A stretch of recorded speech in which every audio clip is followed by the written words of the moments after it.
Do you want to quickly walk through the tactics in your longevity toolkit, and then from there we can go into detail on each of them? Yeah, I mean, I think broadly speaking, there are 5 buckets of things that we have control over to impact all of these things we're talking about. So one, we just talked about, exercise. And you can probably tell my bias is that that's the single most important one for the most part. So the second, in no particular order, would be nutrition. So what you eat matters. And we'll talk about that, I'm sure, in more detail. The third one would be sleep. So the difference between sleeping well and not sleeping well has an enormous impact on your brain, but also on your metabolic health, which then indirectly plays a great role in other diseases. The fourth would be all of the sort of medications and supplements, drugs, anything that your doctor prescribes or that you can buy over the counter. And these are of, varying degrees of efficacy. Some of them are incredibly dubious. Some of them can be life-saving. But again, all of those things we'd want to think about. And then the final bucket would be kind of all the tools that we would have at our disposal to improve our emotional health and well-being. So we've already touched a little bit about why exercise is important, but for people in this audience, how can they start to safely exercise while also managing physical limitations? It's hard to provide kind of a blanket statement on that because everybody's going to be different. But I think it's safe to say that people are less fragile than they believe. And, I meet many people, for example, who have back injuries and say, look, I have a back injury. I can't really do anything. And the reality of it is when you sort of probe a little bit further, what you realize is nothing tends to make their back hurt more than inactivity. I don't remember who made the statement, but I loved it, and I've paraphrased it or plagiarized it many times. Sitting is to lower back pain what bourbon is to alcoholism. So, and I think any of you whose back has hurt will probably think about that and go, he's kind of right. Like when my back hurts, sitting is the one thing I don't like to do, or after a long drive, it hurts worse. For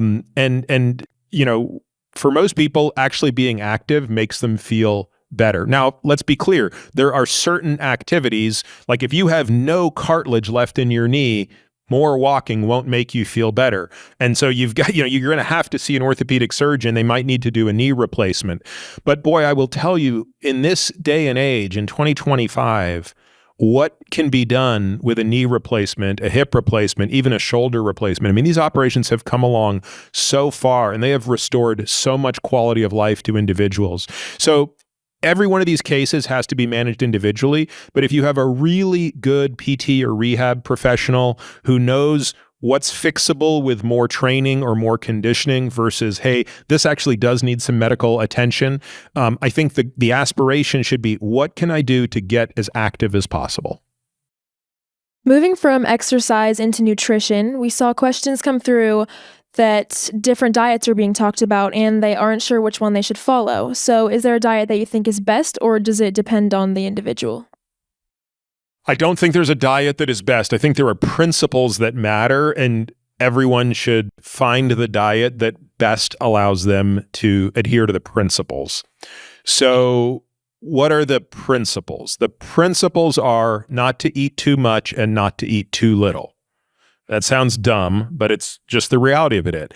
And I think everyone struggles with a different end of that spectrum, right? There are some people who just don't like to eat that much. They're like little birds. And as they get older, that becomes a huge problem. They are too frail.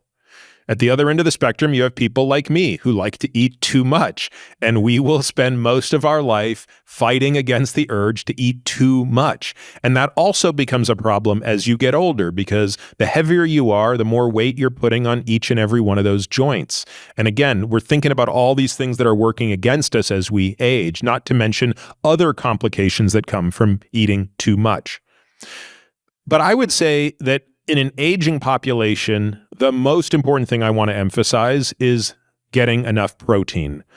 First of all, I just think for many people, it's kind of hard to get enough protein in. Even I have to pay attention to it, and I don't have a problem eating.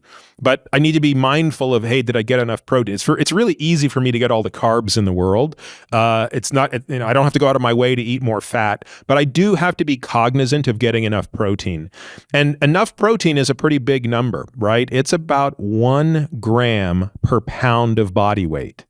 So I would challenge each of you to pay attention to, hey, if you weigh 150 pounds, are you getting 150 grams of protein a day? And I would bet that especially for the women here, that's even harder. Now, if you fall a little bit short of that, it's okay. But if you're at half of that, you're really not getting the optimal amount of protein. And as we age, we develop something called anabolic resistance, which means that it is harder and harder for our muscles to synthesize and grow new muscle cells with the given amount of amino acids, which are the building blocks in protein that we get by eating protein. And therefore, we actually need more and more protein to overcome that. So, you know, we talk a lot about obesity. We talk a lot about osteoporosis and osteopenia, but there's another condition of aging called sarcopenia, which is the condition of muscle loss. And that's a huge problem. And there's really two ways to in concert, two ways to address that. One is consuming enough protein, and the other is doing enough resistance training. So again, doesn't matter if you're a vegetarian, doesn't matter if you like a Mediterranean diet, doesn't matter if you like steak and potatoes. If you can adhere to those principles, that's going to make your life easier. Is it harder to adhere to those principles if you're a vegan? Yeah, it's a lot harder, but it's not impossible. I know lots of people who have done it. But, you know, looking at a food tracking app in your phone is a great way to spend a week evaluating how many grams of protein you're getting. And I think you'll be surprised that for many of us, we're probably underdoing it. Now moving on to sleep. Sleep is something that you've written a lot about, and you said that you didn't used to take it very seriously, but now you do take it very seriously, and that's true. He goes to bed at like 8 every night. So why do you think it's so important? I think I'm up till 9 these days. Yes, sleep is important. And you're right. I used to, probably until 12 years ago, I think my mantra was I'll sleep when I'm dead. And I, just would try to sleep as little as possible.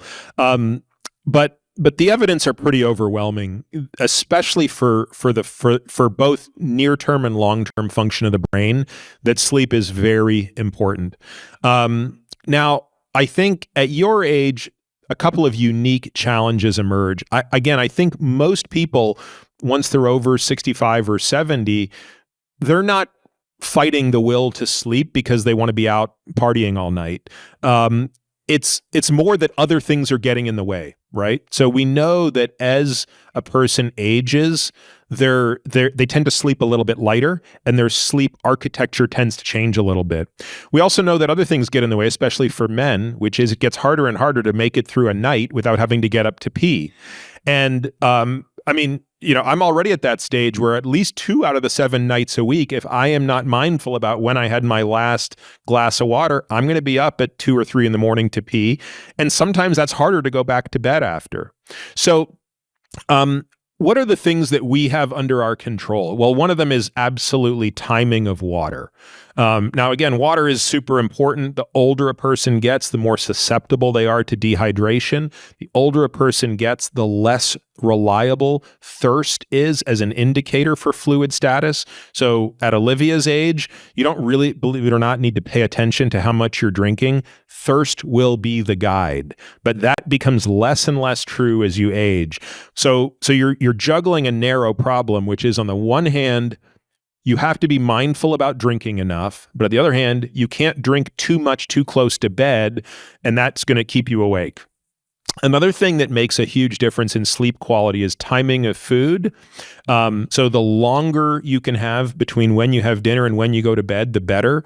So we eat dinner really early because we have young kids in our house, and that's why I can get away with going to bed at 9 because it's still been 3.5 hours or 3 hours since I ate. Another thing is alcohol. So some of you probably drink alcohol, and the less alcohol you have in your system when you sleep, the better you're going to sleep. Having a super dark room, having a super cold room is going to make a big difference. And perhaps the biggest thing to sort of make a point about here is consistency of timing, especially on the wake up.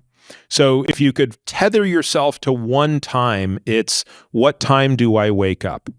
And if you force yourself to wake up at the same time every day and don't allow yourself to take a nap during the day, and this is a big ask because I know naps can be tempting, it's going to regulate when you end up going to bed by building up enough sleep pressure. So if a person tells me I'm struggling to sleep at night and I find out they're napping during the day, the first thing I want to do is get rid of the nap. Right? I want them to, and then I want to fix the wake up time, eliminate the nap, and then actually let them get into a better sleep cycle that way. Are there any good sleep supplements that you recommend taking and that are like not damaging to you? Yeah, there are. I mean, and I think one has to be very careful with this stuff. There's certainly evidence to suggest that as we age, melatonin levels go down, and therefore melatonin can aid, at least with sleep initiation. But it's important to know that melatonin really is only the signal to initiate sleep. It's not going to necessarily keep you asleep all night. So if you're not doing all of the other things correctly, melatonin is going to be limited in its efficacy. So before I go down the route of supplements, I want to get everything we just talked about vis-a-vis the hygiene completely dialed in. And then, yeah, if there's still an issue falling asleep, I think melatonin can be a viable tool, although I'd really want to make sure it's the lowest dose you can buy. They tend to sell this stuff in high enough doses to kill horses. It's not necessary. You know, the lowest dose, which is maybe 300 micrograms, is probably all you need. At most, twice that dose, but you don't need anything north of a milligram. I think one has to experiment a little bit with other things. I find ashwagandha a little bit helpful. For others, maybe not so much. Okay, and then we'll quickly touch on the last one, which is emotional health. And a lot of people think that this is not really something that kind of matters in longevity, but you talked about this in the last chapter of Outlive and how it's really important to you and that you've recently discovered it. So do you want to talk a little bit about that and how it's important as people are aging? Well, I think it's actually important at any age, and I think that what I imagine is so appealing about living at a place like this is you have a built-in system of friendship, and I would imagine that that's probably a great source of well-being that many of your peers would be missing out on if they were living alone. I think about how little I see my parents because we live in a different country. And so I can imagine that things that we take for granted when we're young, like being close to our children or our grandchildren, aren't guaranteed when we grow older. Now, of course, she's signed a contract that says she can't leave Austin, so this won't be a problem for me. But, I think a social support network and some sense of purpose might be the single most important part of the emotional health toolkit as it pertains to living longer. Every one of us knows the story of the couple that have been married for 70 years. One of them passes away, and then the other one dies within a year. I don't think these are just anecdotal. I really think there's an understanding of why that happens. So you can do everything right. You can eat the right diet, you can sleep right, you can exercise, but if your emotional health is lacking, then it's like you won't live as long? It's possible, but I would say even more than that. Regardless of how long you live, if it's unhappy, why bother? You know what I mean? Like so let's say you do live a long time, but you're alone or you're miserable. In some ways, that would be the ultimate purgatory.